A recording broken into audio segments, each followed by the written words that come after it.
Hello, Wesley. Can you see me? Yes. Can you see me? Yes, I can see you. I can see you. How are you today? I'm doing well. How are you? I'm fine, thank you. I'm doing well as well. It's good to have you on my podcast.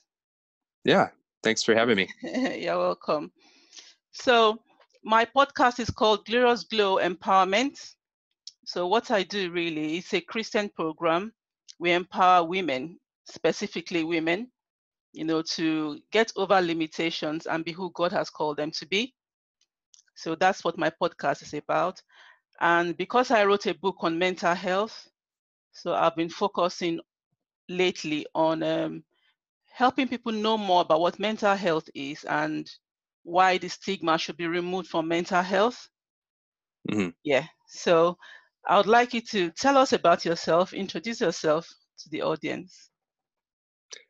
Yeah. So my name is Wesley Ross Harris, and I have written several books and am and the owner of perseveringhope.com, which is an online community helping suffering people trust God.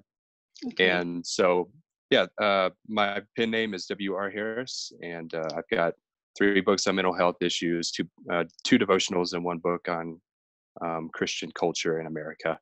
Mm-hmm. Mm-hmm. That's awesome. So what are your books called? So one of them is called Obsessions, Hell and Back Again. And that was my basically my memoir about a year I went through college when I was really struggling with obsessive compulsive disorder and depression. So that's one. The other one is called Anxiety and Depression Are Not Always Sins. And that's basically a short argument about why it's a lot along the lines of what you're talking about, of trying to break mental health stigma. Mm-hmm. Yeah, and then another one is called Bring It Into the Light. That's articles and poems about mental health, and that's basically it's exactly what it sounds like: essays, poems about mental health. And then I have 2 devotionals. One's called Bringing God's Kingdom Day by Day, and then the other one is Walking Through First Peter. And then the last book is why can't I think of its name? Okay. Yeah, it's Thoughts on American Evangelical Culture. That's what it's called. Okay, okay. Wow, you have been busy writing. Yeah. How keep long myself did it busy. take you to write all these books? Probably about, let's see, probably about a year and a half or so. And granted, the first one, the Thoughts on American Evangelical Culture, those essays I'd written kind of over a period of 2 or 3 years beforehand, and so that was the first book I'd published on Amazon, and that was Right.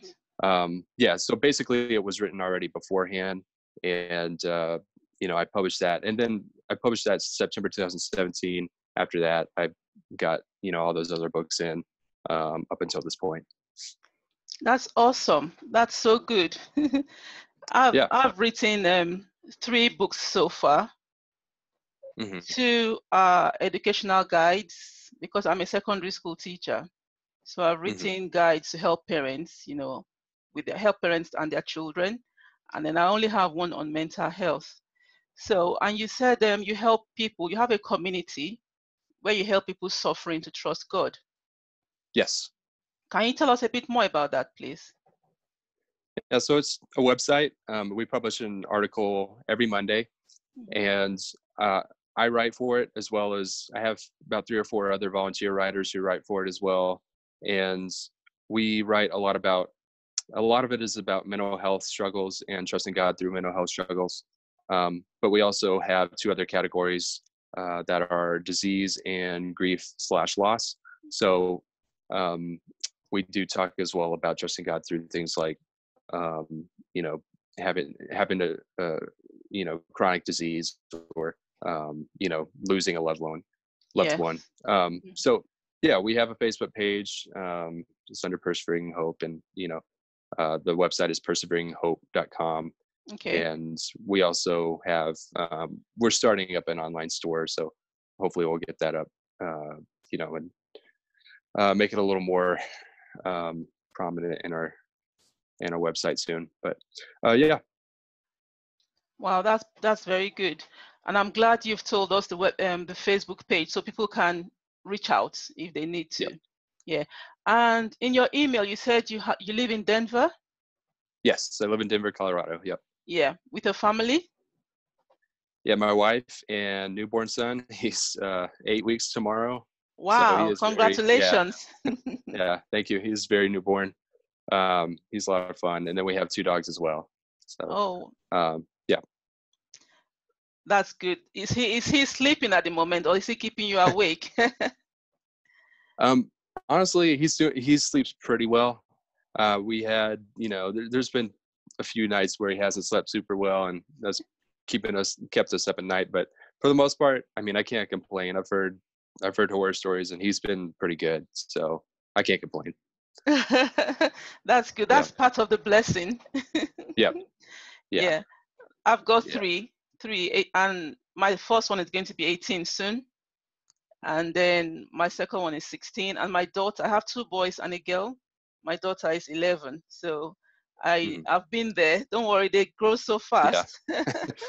Yeah. It's already gone really fast. So I'm just trying to enjoy it. Yeah. Enjoy every moment. Yep. Yeah, we're trying. Right. Yeah. Right. So you've been through mental health issues yourself, and you know what the struggles are and things like that. Can you go a bit more? Tell us how you discovered you and what type of mental health you had to deal with, and what has helped you through. Yeah. So I had no mental health struggles when I was a kid until my family moved. We moved and I transferred schools my freshman year of high school in the States to my sophomore year of high school. And when I was at the new school, my sophomore year of high school, I just started feeling really lonely, and things didn't really get better. And so I started, I grew up in a Christian home, but I wasn't really following Jesus. So that struggle started to get me to pray to God. I started praying to God, and God, came into my heart and started changing me. And that's when I considered that I started following Jesus. So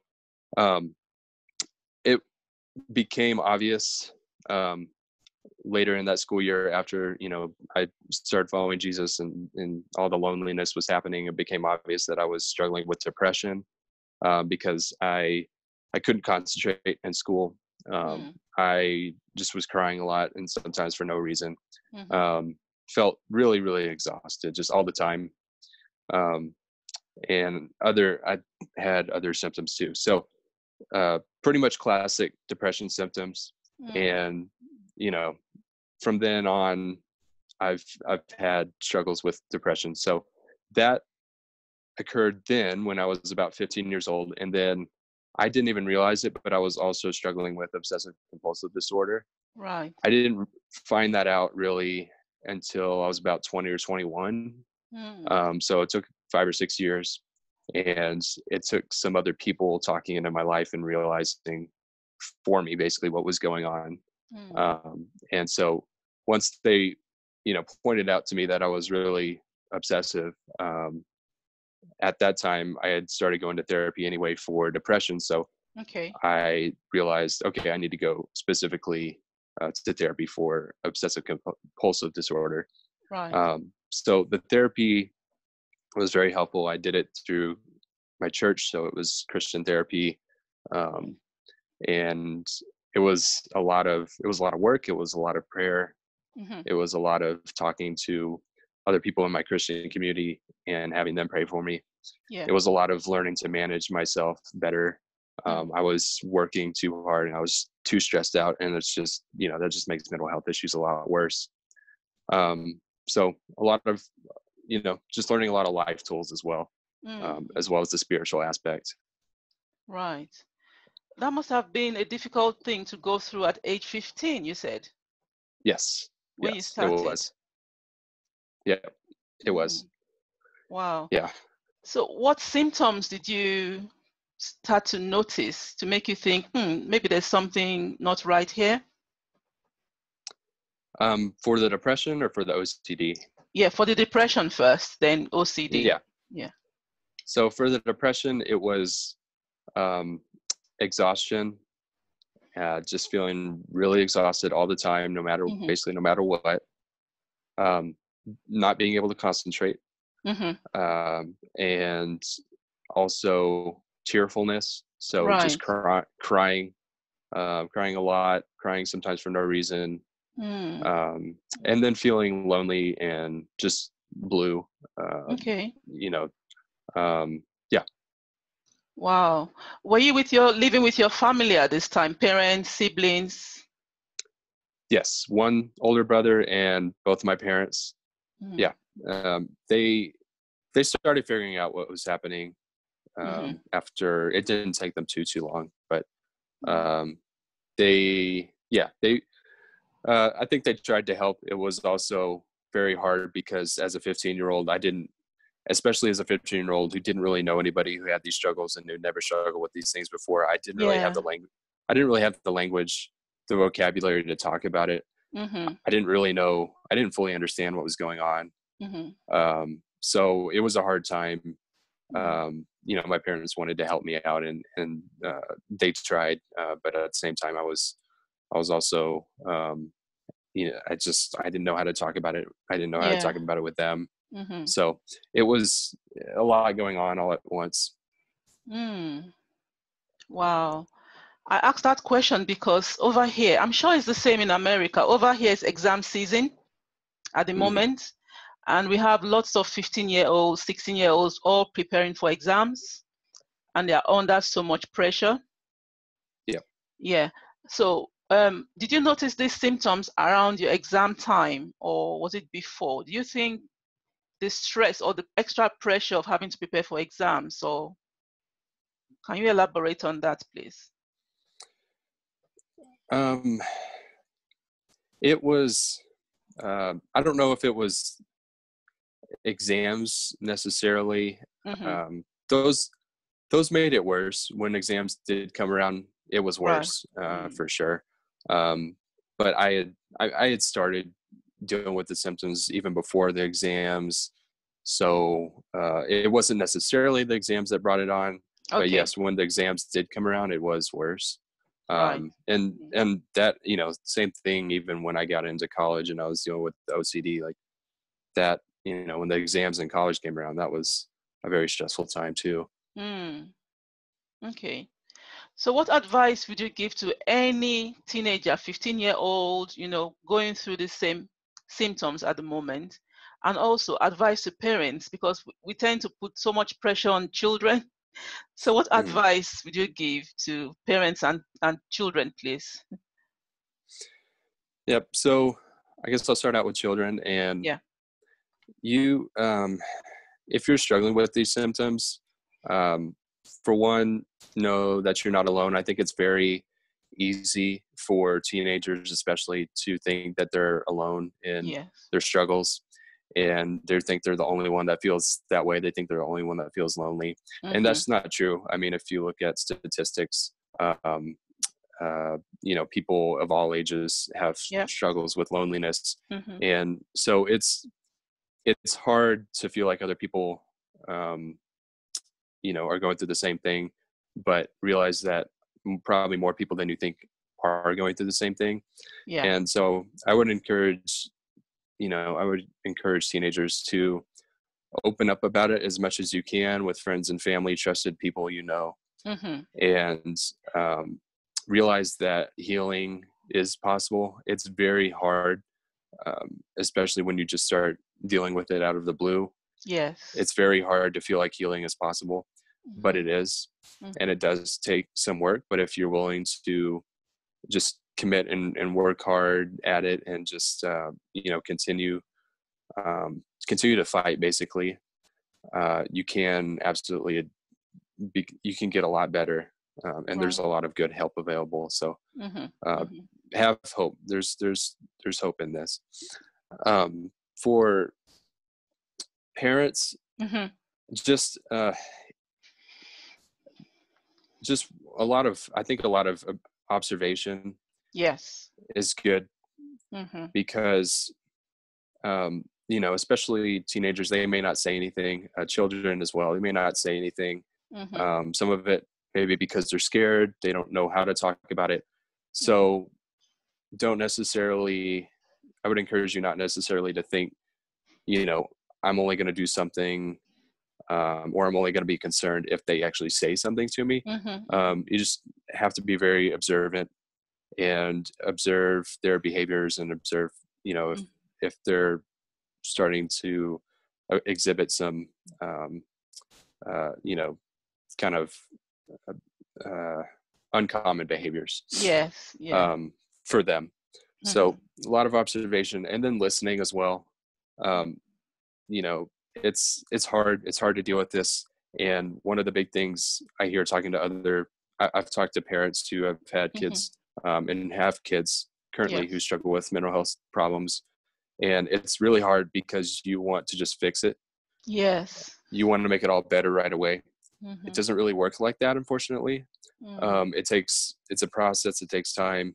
Yeah. And it's just not something you can just, have one conversation about and make it all better. Unfortunately, so just, I'd encourage people just to listen to their kids. And even when it's hard to listen, even when at certain points, if you want to interject, maybe realize, or maybe think about the possibility of just sitting there and listening instead, and just really have an ear for what they're going through, because they really, really need that at that time. They need someone to sit there and listen to them. Wow, that's so true. Especially with teenagers, boys especially, they lock themselves up in the room. Yep. And you're like, where do you start from? Sometimes, they want their privacy. So it's knowing where to draw the line, really. Yep, absolutely. How do you know when to give them their space and when to go in, and recognizing these symptoms? How do you know they just want to be on their own? And how do you know if it's led to this depression? Like you said, it's about talking to them, Yeah, I think it's a lot of communication, a lot of listening. It's hard. I mean, I don't have a kid myself who's struggling with these issues, but I've been in mental health support groups where I've talked to parents who, they currently have a kid who is struggling with depression, or a kid who has had problems with suicidal thoughts. That's really, really difficult. And it's kind of a balancing act, because like you said, you don't want to push too hard. Yeah. But you do need to check on them. You do need to try and coax them a little bit to open up. And I think that's, especially if you're a Christian family, I think that's a lot of prayer. Yes. To try and figure that out. A lot of prayer, a lot of listening, a lot of talking to people who have been there before. Yeah. And a lot of just observation, and then learning through trial and error. This makes my son or my daughter feel worse. This makes my son or my daughter feel better. It's best when I do this or that, when they feel, X, Y, or Z. So it's a balancing act. It's a difficult situation. It's gonna test your faith in God. Yes. For sure. Yeah, but it's Wow. I'm so happy to have you here, because I'm Nigerian, originally from Nigeria, and in Africa, mental health is still stigmatized till today, to this day, and most times when parents find that their children have mental health, or any relative, they are hidden away, they are hidden away in the home, and it's not acknowledged. So these interviews, I want them to see it and know that there is hope. Africans anywhere, any part of the world, there is hope, because you've been through it and you know what the experiences are like, and you are here today, fine, talking, you are living your life as normal. You're able to pray and all that. So I want them to see that, look, there's no point hiding your children or relatives away. The first thing you need to do is to get them diagnosed, get them some support and all of that, So if you can tell us what you do now, what your life is like now. Do you work and things like that? Are you living your life like everyone else? So they can see that, look, it's possible to live a normal life. Mm-hmm. Yep. So, like I said, I started out this because, I mean, honestly, I thought for a long time that I wasn't going to have any kids because it was Right. just, I felt like it was going to be too hard on me with my mental health issues. Mm-hmm. And we have an 8-week-old son, Yes. and I'm doing pretty well. I'm not saying everything's perfect, but I'm doing, I'm doing pretty well. We live, my wife and I got married almost 5 years ago. Okay. We've bought a house. She works full time. I Mm-hmm. work part time as a personal fitness trainer, and Okay. then I also do a lot of writing, like I talked about, run my Yes. website.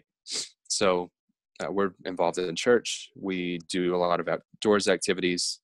Um, we have a pretty good social life, a Mm-hmm. pretty good family life. So Mm-hmm. our life is, I mean, is pretty normal, you could say. Yes. And it's it's taken some work to get there. I needed those resources and that help to be able to learn how to manage myself. Mm-hmm. But once I got that, um, I was able to rebound and start living life like normal pretty quickly. Yes. Yeah, so it's very possible. Mm-hmm. And yeah, I mean, I still have problems. Just um, I still have problems with the obsessive compulsive disorder, but I know how to manage it. So Yes. when I have the problems, I can move past them. Mm-hmm. Same thing with depression. Sometimes it makes me feel tired. Um, Yes. I mean, nowadays that's more or less the end of my depression issues. Just makes me feel kind of tired. Mm-hmm. It'll Mm-hmm. make me feel kind of blue if I don't take care of myself. But again, I've gotten the tools. I've worked with Yes. people to be able to learn how to manage it when it starts acting up. Mm, mm, mm. Wow. Awesome. As Christians, oftentimes, we tend to, some people feel that, do you think, let me ask you this directly, do you think prayer alone is enough to help one out of a mental health situation or issue? Um, in my opinion, I think it depends on the situation. Mm-hmm. I think I think it could be. Mm-hmm. You could probably find people on the internet or in person who could testify to Yeah. that they were able to kind of work through prayer by themselves and with the Christian Mm-hmm. community and kind of get better through a mental health struggle. Mm-hmm. Um, however, I don't I don't think that's always the case.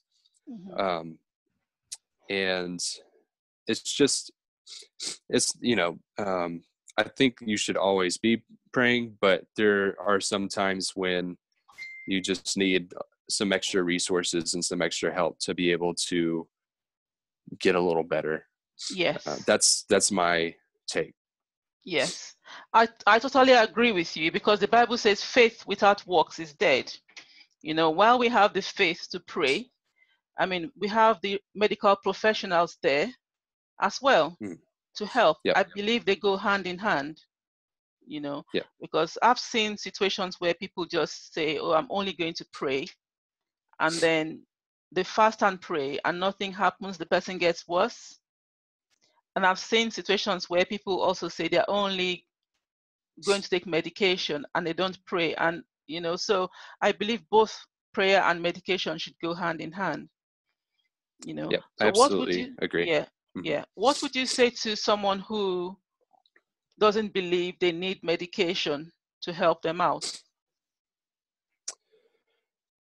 Um, this, like you said, um, God has given us resources and means by which our bodies can feel better. Mm-hmm.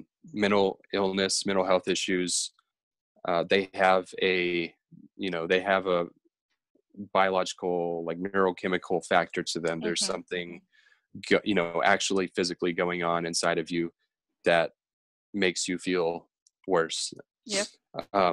And while you should be praying, absolutely, and that will help you feel better, there are means by which God, gives you the ability to feel even better.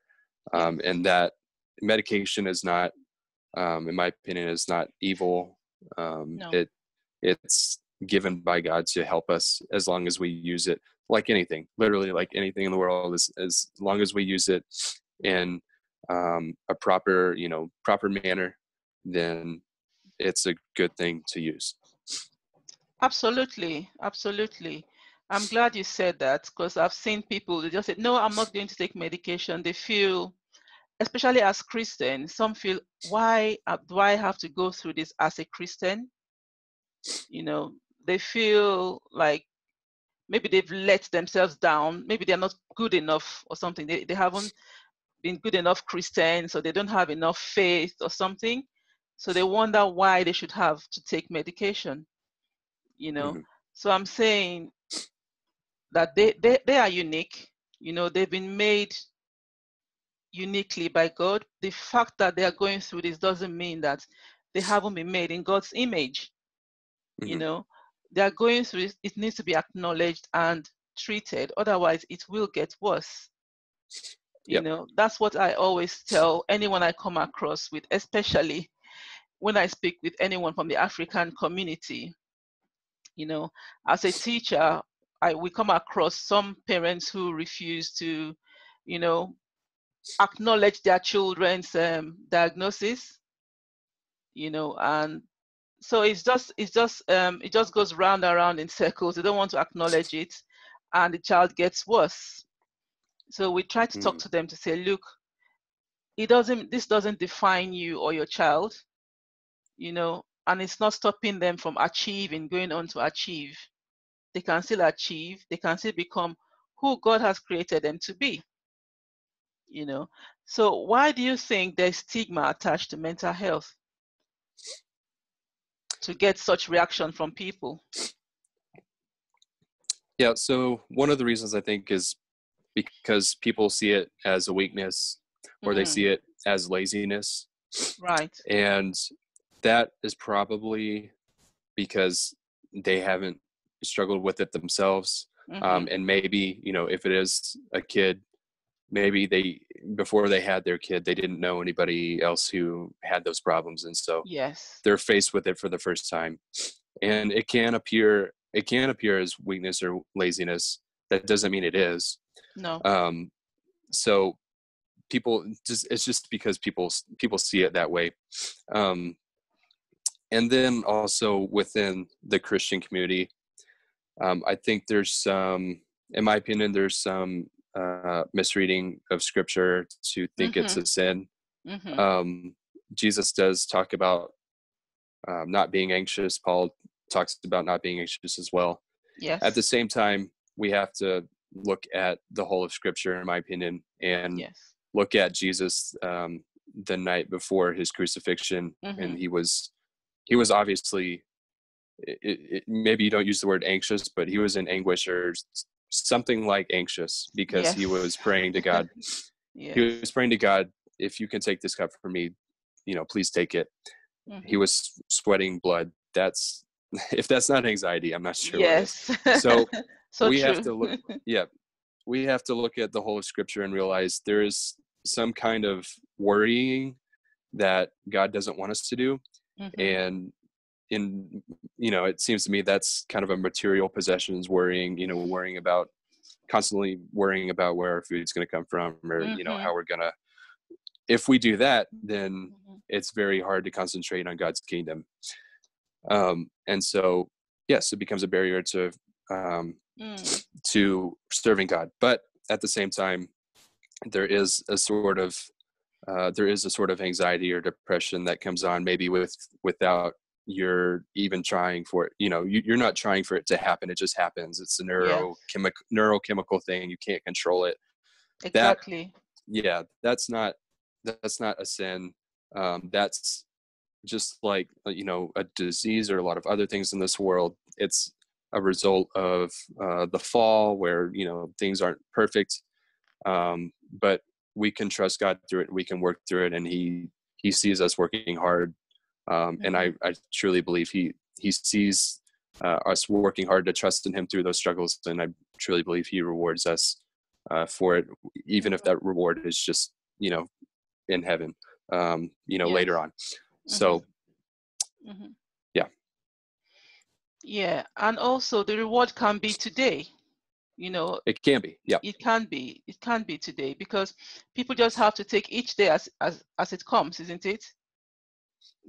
One day Absolutely, at a time. Yeah. Like when the Israelites were provided with manna, they were told to only take what they needed for that time. There was no point storing some for the next day. So I think as human beings, all we have to do is take each day as it comes and enjoy the moment. Right. Because no one knows what's going to happen the next second. So why worry about the next second or the next day when you haven't fully enjoyed the moment? So I tell people, take your time, enjoy the moment you're in.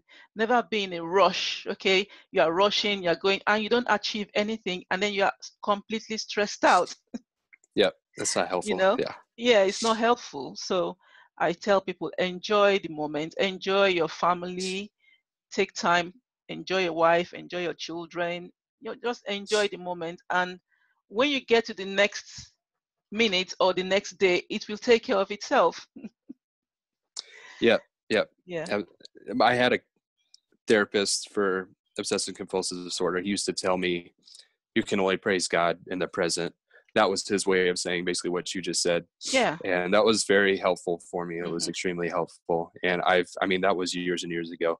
And I still tell myself that all the time. Yes. Awesome. So can you tell us a bit more? You've spoken about the depression. Now, the OCD, how do you manage that? A lot of it is through breathing exercises. Okay. And so, for instance, I have problems with assessing over locks and things like the oven and stove before I leave my house or before I go to bed. So I will sit there and look at, for instance, the burners on my stove to make sure they're off. I'll look at them over and over again. Okay. And so in order to combat that, in my head, what's happening is, I'm thinking, well, I've got to check it again. I'm not sure if I saw it right. But then I tell myself, I know I looked at it, and then I will do a breathing exercise where I'll breathe in, count to 3 or 4, inhale, 3 or 4 seconds, and then exhale 3 or 4 seconds, and focus on my breathing. Yeah. And somehow it really, really helps to kind of center myself and refocus, and it'll kind of dissipate those anxious thoughts, and I'm able to move on to the next thing. So that's a big part of how I handle it. And that helps then also, a lot. Yeah, absolutely. Yeah. And then also just, it does help to, again, just manage myself, make sure I'm eating well, make sure I exercise, make sure I sleep as much as I can. And because if I don't, those take a toll on my mental health. They make the OCD worse. So it's kind of little things like that. They do really make a difference. Okay. Wow. As you were speaking, I just, I smiled because I'm kind of a perfectionist, I like things to be done perfectly well and things. And sometimes I've gone into my car about to drive off, and I'm like, oh, did I turn the cooker off? Yeah. And I run back to check just to make sure it's off. And then I go back into the car, So I think we as human beings, we just have to be more compassionate with one another, show more compassion and accept other people for who they are, without judgment, because no one is perfect, really. We all have our own flaws, in one way or the other. So I think stigma will be eradicated once we start to recognize this and know that, look, I'm not perfect. no one is perfect. So we all have to be, accepting of one another's flaws and show more compassion to other people. So I believe if this is done, if this can be done, then we are we'll be getting closer to eradicating stigma. Not so much stigma is not so much in the UK and the US as much as it's in Africa. I don't think. Mm-hmm. It's gone down, but in Right. Africa it's still something. Mental health is actually demonized. Mm-hmm. People are considered to be possessed by demons because they have these symptoms we are talking about now. And they're taken into deliverance houses where prayers are said, continuously. And sorry about that. Prayers That's are fine. said continuously and everything, which doesn't help sometimes, Right. So we need to show more compassion. That's the point I'm trying to make in Yep. saying that. Yeah. Yeah, I agree. I think that make a lot of difference. Yeah. Awesome. So what else would you like us to know about you or anything else? Well, I just want to reiterate again. Healing is possible. It's not always easy, but it's possible to get better, and whether that's for a loved one or that's for you yourself. You can work with other people. There are resources out there to get help and get better. So I really want to just hope and pray that people take that to heart. As far as me, I mean, I think I kind of explain what I do for the most part. I mean, I'd love it if people would look at Persevering Hope. I really hope it encourages people. That's our goal. Our goal is to help encourage people and help them trust God through the hard times. And and I also if anybody wants to reach out to me, they can. My email is on Persevering Hope's website. And we also, we look for volunteer writers at all times. So if anybody's interested in that, let me know. But, yeah. Do you have a YouTube channel where you can be followed or something? I don't have a YouTube channel, no. Just the Facebook for my author, W.R. Harris author, and then Facebook for Persevering Hope. Obviously, I have my author website. I have a Persevering Hope website.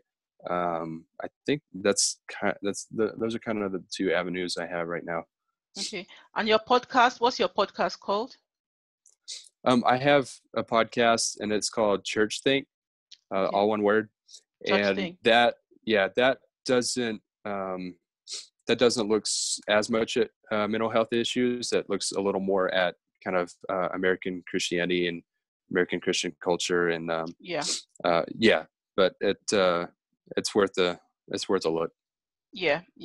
I'm sure lots of people will be encouraged by your testimony, and the story of healing and the story of hope, that there is hope and all of that. And I'm sure lots of people would like to reach out to you because you have a very strong story here. Most parents would have a 15-year-old and think, oh, that's just being a teenager, without actually thinking that they need to check, So having heard your story, I think many parents now will be become more observant and make sure, as if they have 15-year-olds or have any teenagers, and make sure they know what's happening and not just assume that the child is fine because it's easy to assume.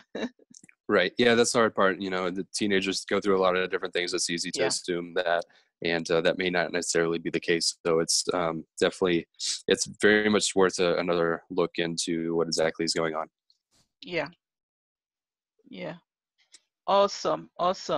Thank you so much. Is there anything else you'd like to share with us before we call it a day? No, I don't think so. Thank you for having me. This has been great. Oh, thank you so much for coming on to my podcast, Wesley. I really appreciate it. Yeah. I'm going to be posting this on my YouTube channel and my podcast as well. And Okay. if you can send me your email address, I'll put it in the description box, for anyone who wants to reach out to you. Okay. Yep, I will do that. Okay, then. Thank you. And say hello to your wife and your newborn son. Congratulations again. Thank you. I will. All right, then. Take care. You too. Bye. Bye. Yeah, bye.